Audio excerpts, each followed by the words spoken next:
사랑하는 은혜와 진리 장로교회 교우 여러분, 어젯밤도 평안하셨습니까?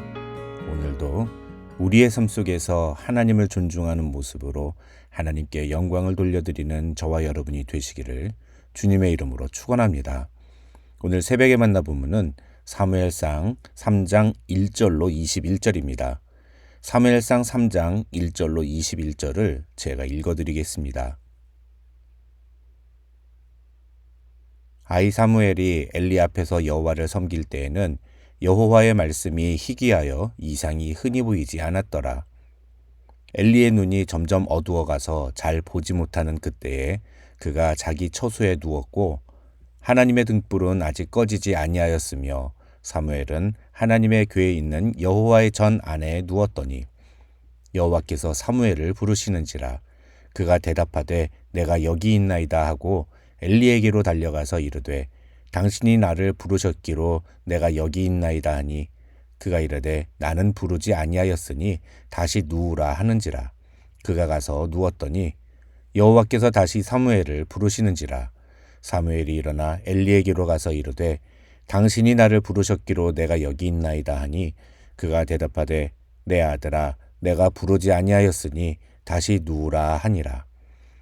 사무엘이 아직 여호와를 알지 못하고 여호와의 말씀도 아직 그에게 나타나지 아니한 때라. 여호와께서 세 번째 사무엘을 부르시는지라. 그가 일어나 엘리에게로 가서 이르되 당신이 나를 부르셨기로 내가 여기 있나이다 하니 엘리가 여호와께서 이 아이를 부르신 줄을 깨닫고 엘리가 사무엘에게 이르되 가서 누웠다가 그가 너를 부르시거든 네가 말하기를 여호와여 말씀하옵소서 주의 종이 듣겠나이다 하라 하니 이에 사무엘이 가서 자기 처소에 누우니라. 여호와께서 임하여 서서 전과 같이 사무엘아 사무엘아 부르시는지라. 사무엘이 이르되 말씀하옵소서 주의 종이 듣겠나이다 하니 여호와께서 사무엘에게 이르시되 보라 내가 이스라엘 중에 한 일을 행하리니 그것을 듣는 자마다 두 귀가 울리리라. 내가 엘리의 집에 대하여 말한 것을 처음부터 끝까지 그날에 그에게 다 이루리라. 내가 그의 집을 영원토록 심판하겠다고 그에게 말한 것은 그가 아는 죄악 때문이니 이는 그가 자기의 아들들이 저주를 자청하되 금하지 아니하였음이니라. 그러므로 내가 엘리의 집에 대하여 맹세하기를 엘리 집의 죄악은 제물로나 예물로나 영원히 속죄함을 받지 못하리라 하였노라 하셨더라. 사무엘이 아침까지 누웠다가 여호와의 집의 문을 열었으나 그 이상을 엘리에게 알게 하기를 두려워하더니 엘리가 사무엘을 불러 이르되 내 아들 사무엘아 하니 그가 대답하되 내가 여기 있나이다 하니 그가 이르되 네게 무엇을 말씀하셨느냐 청하노니 내게 숨기지 말라. 네게 말씀하신 모든 것을 하나라도 숨기면 하나님이 네게 벌을 내리시고 또 내리시기를 원하노라 하는지라. 사무엘이 그것을 그에게 자세히 말하고 조금도 숨기지 아니하니 그가 이르되 이는 여호와이시니 선하신 대로 하실 것이니라 하니라. 사무엘이 자라매 여호와께서 그와 함께 계셔서 그의 말이 하나도 땅에 떨어지지 않게 하시니 단에서부터 브엘세바까지의 온 이스라엘이 사무엘은 여호와의 선지자로 세우심을 입은 줄을 알았더라.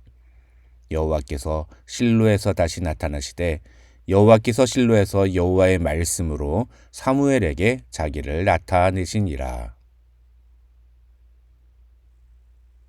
오늘 본문인 사무엘상 3장에는 사무엘이 어떻게 이스라엘의 선지자로 인정을 받게 되었는지 그 과정이 기록되어 있습니다. 19절을 보면 여호와께서 사무엘과 함께 계셔서 그의 말이 하나도 땅에 떨어지지 않게 하셨고 그래서 20절에는 온 이스라엘이 사무엘은 여호와의 선지자로 세우심을 입은 줄을 알았다고 기록되어 있습니다.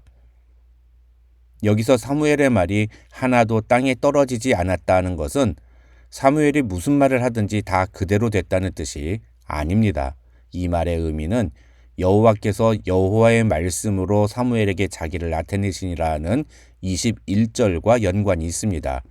다시 말해서 하나님께서 사무엘의 입을 통해 선포하신 말씀이 모두 그대로 이루어졌다는 것입니다. 그러니까 사무엘이 여호와의 선지자로 세움을 받았다는 것은 어떤 특별한 영적인 능력을 행사하는 사람이 됐다는 것이 아니라 하나님의 말씀을 선포하는 사람이 되었다는 것이라는 의미라고 볼 수 있습니다.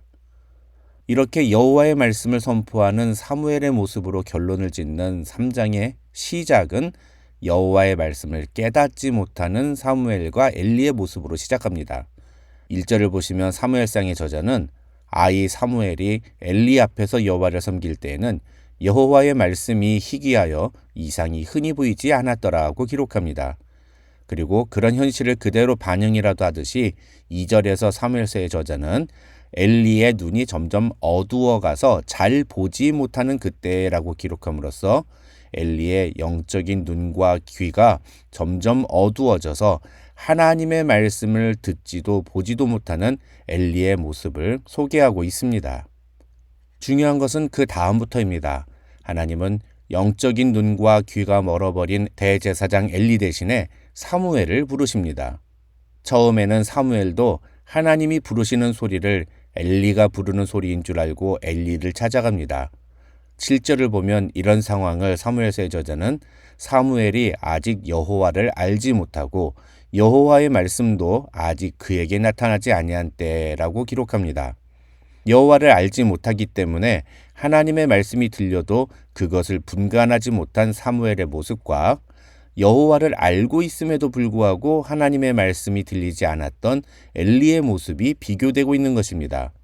아니나 다를까 세 번째로 사무엘이 엘리를 찾아오자 엘리는 사무엘에게 그 소리가 다시 들려거든 여호와여 말씀하옵소서 주의 종이 듣겠나이다 라고 하라 이렇게 가르쳐줍니다.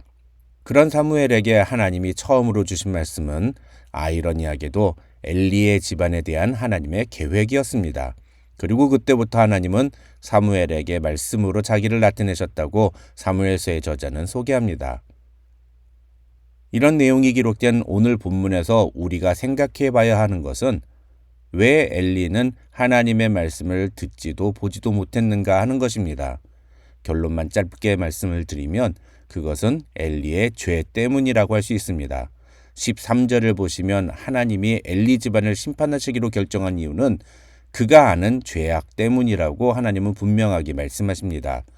그러면서 이는 그가 자기의 아들들이 저주를 자청하되 금하지 아니하였음이니라는 말씀을 덧붙이십니다. 어제 살펴본 것처럼 홈리와 비느하스가 저주받을 짓을 계속하는 것을 보고도 엘리는 하나님보다 아들들을 더 중히 여겨서 아들들의 죄악을 꾸짖거나 제지하지 않았습니다. 그런데 이러한 엘리의 죄악 때문에 결국 엘리가 하나님의 말씀을 듣지도 보지도 못하는 상태가 되었다는 것입니다. 어떤 분은 이것은 엘리의 가문을 심판하시는 이유이지 엘리가 하나님의 말씀을 듣지 못하는 이유는 아니지 않느냐고 말씀하실 수도 있습니다. 물론 엄밀히 말하면 그것은 맞습니다. 그러나 대부분의 학자들은 엘리가 영적인 눈이 어두워지며 하나님의 말씀을 듣지 못하게 된 것은 그의 죄 때문이라는 데 동의합니다. 다시 말해서 엘리는 그의 아들들이 하나님 앞에서 어떤 죄를 저지르고 있는지를 이미 들었습니다. 그것이 하나님의 메시지였습니다. 그러면 그 말씀대로 두 아들에게 그들이 죄를 뉘우치고 잘못을 바로잡도록 했어야 했습니다. 하지만 엘리는 하나님보다 아들들을 더 사랑하고 그 아들들이 저지르는 죄악을 바로잡지 않는 죄를 저지릅니다. 그리고 그로 인해 그 자신도 점점 더 영적으로 둔감해지고 어두워지는 상태가 된 것입니다. 그래서 엘리는 하나님의 말씀을 듣지 못하는 상태가 되어버렸다. 이렇게 설명할 수 있다는 것입니다. 죄의 악순환이 가져온 무서운 결과를 우리는 엘리를 통해 볼 수 있는 것입니다. 로마서 3장 20절에 의하면 율법으로는 죄를 깨닫는다고 성경은 말합니다. 여기서 율법은 복음과의 반대되는 개념을 담고 있지만 사실 구약시대에는 율법이 하나님의 말씀이었습니다. 그래서 사실 우리는 말씀을 볼 때 우리의 죄악을 깨달아야 합니다. 그러나 신약시대 성도들이 복된 것은 구약 율법시대와 달리 신약의 말씀에는 죄의 문제가 해결되었다는 기쁜 소식이 담겨 있다는 것입니다. 우리는 그것을 가리켜 복음이라고 부릅니다.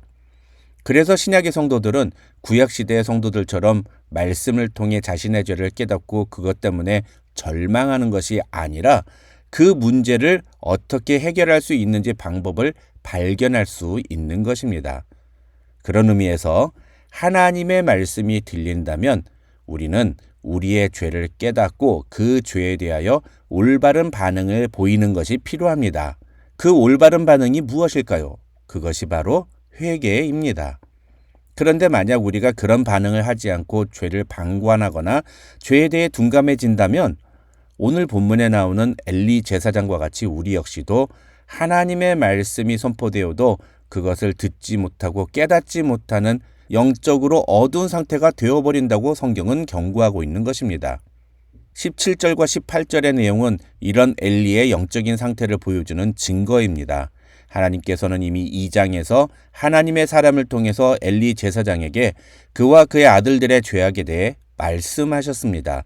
그런데 그 어디에도 그 후에 엘리가 회개했다는 내용이 전혀 나오지 않습니다. 하나님은 사무엘을 통해 다시 한번 그 경고의 말씀을 엘리에게 하십니다. 엘리가 하나님의 말씀을 듣지도 보지도 못하는 상태가 되었기 때문에 하나님은 사무엘을 통해서 엘리에게 말씀하신 것입니다. 하나님이 왜 이렇게 거듭해서 엘리에게 말씀을 하시는 걸까요? 바로 회개하라고 기회를 주시기 위해서입니다. 그런데 18절을 보시면 엘리는 이는 여호와시니 선하신 대로 하실 것이니라고 말할 뿐 어떠한 회개나 자신의 잘못에 대한 인정도 하지 않고 있습니다. 하나님의 말씀이 선포되어도 영적인 눈이 멀고 귀가 닫히면 올바른 반응을 할 수 없습니다. 이것은 무서운 영적인 질병입니다. 이것은 영원한 죽음으로 가는 자의 모습이자 하나님께서 심판하시기로 작정한 자에게서 발견되는 모습입니다. 그래서 회개는 이 사람이 하나님의 사람이라는 대표적인 증거라고 할 수 있습니다. 회개하는 사람은 하나님 앞에서 돌이키는 사람입니다. 그것이 하나님의 말씀대로 순종하는 태도입니다. 그런 의미에서 성경을 읽을 때 하나님이 우리에게 요구하시는 것이 무엇인지를 깨닫고 자신의 모습을 정확하게 발견할 수 있다면 그것은 크나큰 축복이 아닐 수 없고 그보다 더 큰 축복은 그 말씀을 듣고 하나님 앞에 회개하는 것입니다. 회개를 하는 것 자체가 하나님이 우리에게 허락하신 큰 축복인 것입니다. 그래서 우리는 죄를 경계하고 죄에 민감해야 합니다. 죄는 우리로 하여금 하나님의 말씀이 들리지 않게 만들기 때문입니다. 반대로 하나님의 말씀을 듣고 회개하여 돌이킬 때 우리 안에 하나님의 말씀이 함께 하십니다. 새벽의 만나뿐만 아니라 매일 여러분이 읽는 성경을 통해서 하나님의 말씀을 우리가 들어야 하는 이유라고 할 수 있습니다. 저와 여러분 모두 하나님의 말씀을 듣고 그 말씀으로 책망하는 우리의 죄의 문제를 회개함으로 하나님의 축복과 은혜를 경험하는 성도들이 되시기를 주님의 이름으로 축원합니다.